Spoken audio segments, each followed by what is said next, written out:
property you've mentioned that it was a loan, but all these other properties that you allege that the Deputy President had purchased, did you link that from money coming from some place or money coming from some illicit, like you hold you highly? I don't think that you're as idiotic as our colleagues will say. I want to ask you, between the time when the Deputy President was a member of Parliament and the time when he became the Deputy President, were you able to see whether there was a deliberate variation in the amounts of money that he was handling?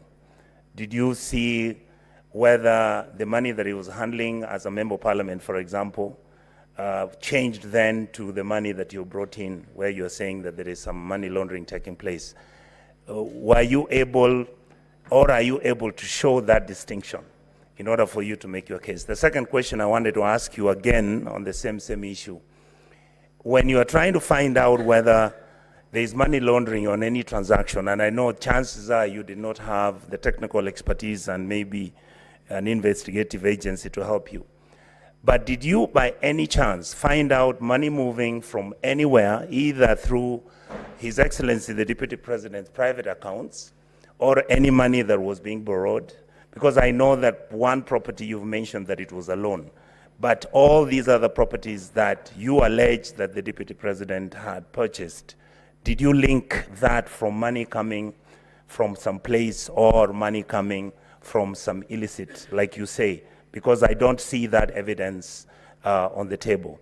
And finally, I want to ask you again, Mr. Speaker, that if you look at the issue of the will of Mr. Gachagua, that is the former governor, did you by any chance get a way to ask, either through the wife, the children, whether there was a meeting that took place where they were involved, or whether they were unhappy or happy with the transactions which were taking place?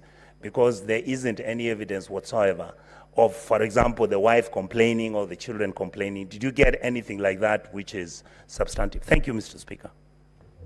Senator Mutinda Tabit.